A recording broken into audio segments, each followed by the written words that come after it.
What's up, my friend? Today you're gonna learn how to really use reverbs.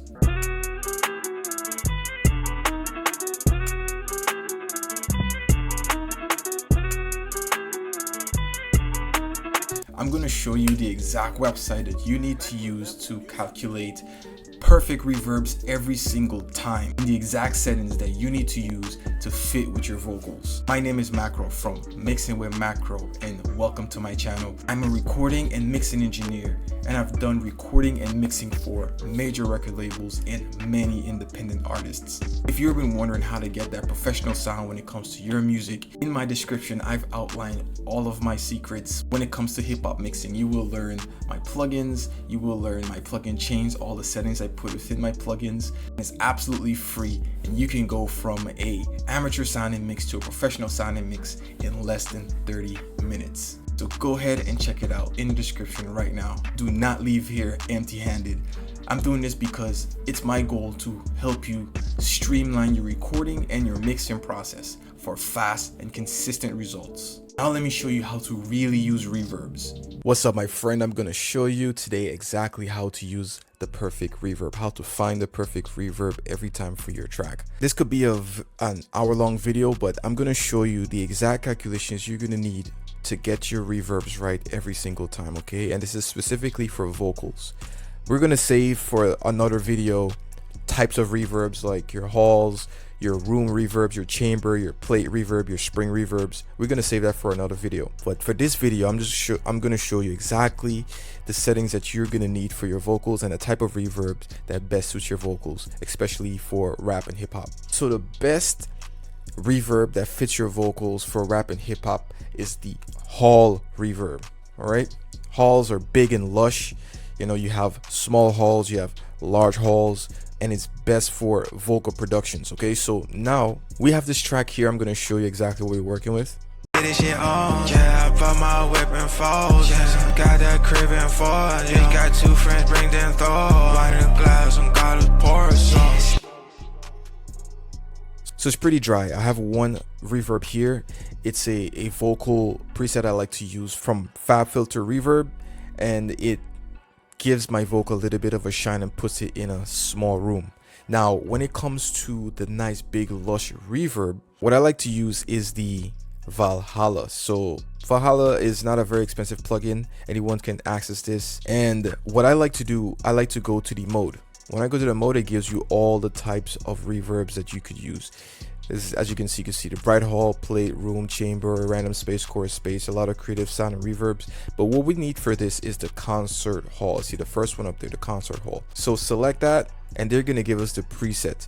All right, these are their preset calculations based on what we selected.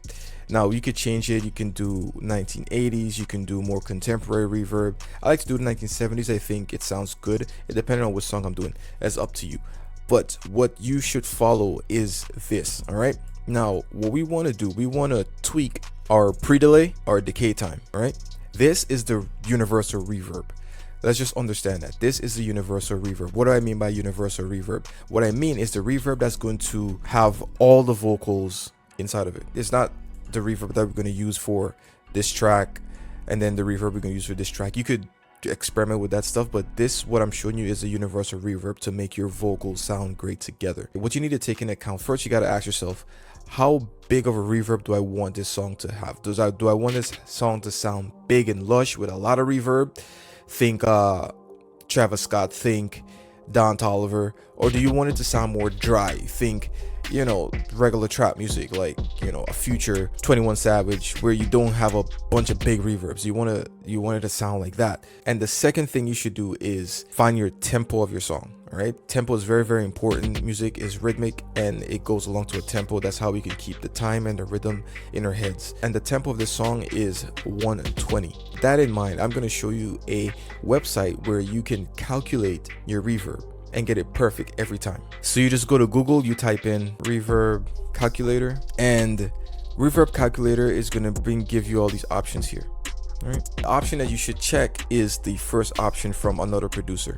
There's others that you can check as well. They pretty much do the same thing, but the one I like that has more options is here. Okay, and it gives you for different types of reverbs tight spaces and everything. So the default reverb setting here is 120. Once we have 120 set, you see if we change it, if the song was faster, we did 150, you see the calculations change. If it was a slower song, let's do 90, it changes. All right, so let's go back to 120, and you could see it gives you calculations for reverbs and delays. All right, it gives you for 1 bar, half a bar, quarter note, 8 note, 16, all the way down to 112 note if you wanted reverb that fast. So we're going to focus right here in the reverb section where it gives us the reverb calculations. We have a hall. Remember, we chose a hall reverb, concert hall, and we have our pre-delay, we have our decay time, and we have our total reverb time. All right, so our pre-delay is 62.5 milliseconds. Our decay time is almost 4,000 milliseconds, and the total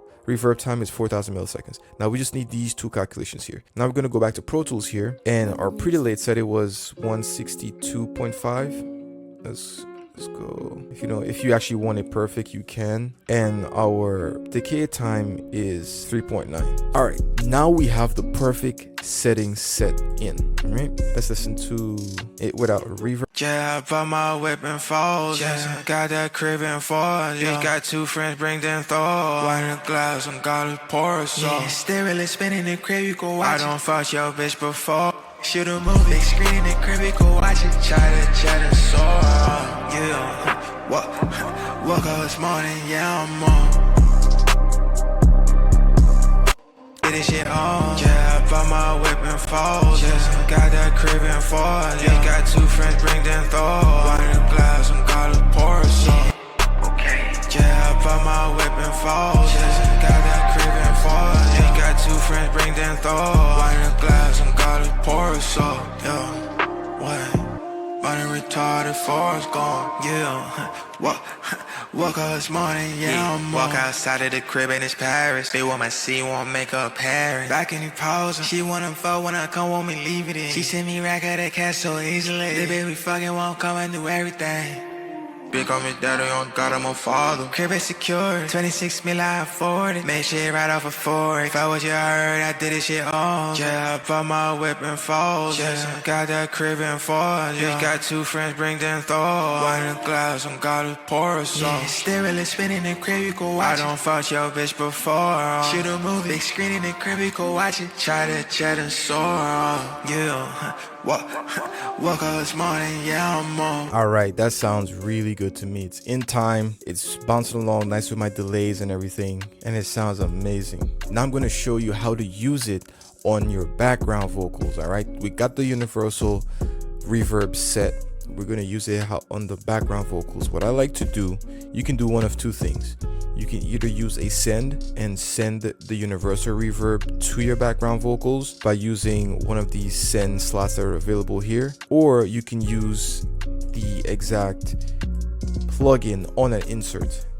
Using it on the insert is good for me simply because in the mixing stage it doesn't take up too much processing power. All right, so now we have this little bit of harmony here I was doing. Let's hear it in context.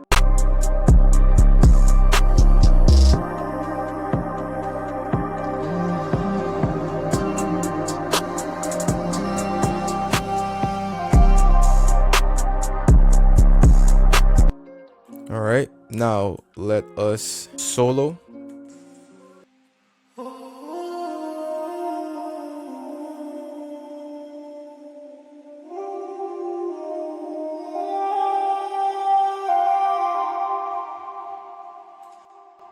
All right, now we are in a spot where we can use the same settings. Now it is not completely on what we got from the calculator, however is very close. Your pre-delay. Now quickly understand what a pre-delay is. A pre-delay is the time it takes from when the source material makes the sound, how long it takes for the reverb to start happening. That's a pre-delay. So if you ever been in a big room and you clap and then you hear a delay before you hear the clap's reverb or the clap's echo, that's the pre-delay. That's the time it takes from the original sound to when you start hearing the clap itself. And that's how we hear things as humans. That's how we hear things in the world. There's a pre-delay before things happen. Normally things have a nice pre-delay, and in music it is very musical when we have a good pre-delay. That's why the calculations are very important. So when we put the calculations in here, round numbers is cool. And for the EQ settings, I have it pretty high because I don't want it to be too low in the mix. I want the reverb from the global reverb to have lower frequencies in there. So I cut a little bit more out of the lows, and I have the high cut at 8,000 hertz. Now let's listen to it.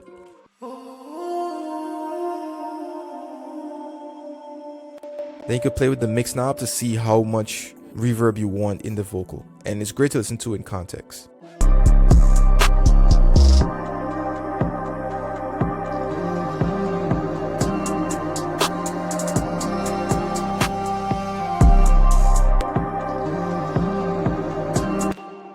And when you hear the last little bit right there, you can hear how long it takes to stop. That's what the decay time is, how long it takes for the reverb to end.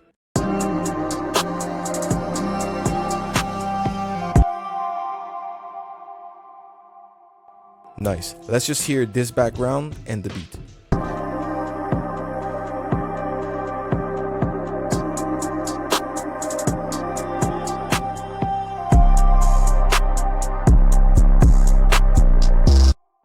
Nice. And reverb is still rolling. You feel me? Yeah, it's really, really nice. In the reverb calculator, you take your tempo of your session and you find the pre-delay and you find the decay times. Once you put it into your reverb, you make sure that you send as much reverb as you like, depending on the type of song that you're creating. If you want something nice, big, and lush, you send more reverb. If you want something a little bit more dry, you send less reverb. And that's pretty much it, guys. Go out there and you make amazing sounding reverbs, amazing sounding music. Okay, I'll see you in the next video. That, my friend, is how you get the perfect reverb setting every time, so your vocals sound lush and full and professional. So when you release your songs are out there and ready to compete with all the big records that are already out there. And remember, reverbs would not matter if your song does not have a solid mix. So be sure to not leave here empty-handed and check the description, because in there you will get that free cheat sheet where I do not hold anything back. You'll be able to learn everything when it comes to me and how I craft a professional sounding vocal every single time. Absolutely free. Check it out and use the comment section to let me know how it helped you. Also, share with me some of the ways that you use reverbs. Let me know some of the things that stood out to you in this video. And if you want me to go in depth on anything else from this video, please feel free to use the comment section below. I will talk to you in the next video.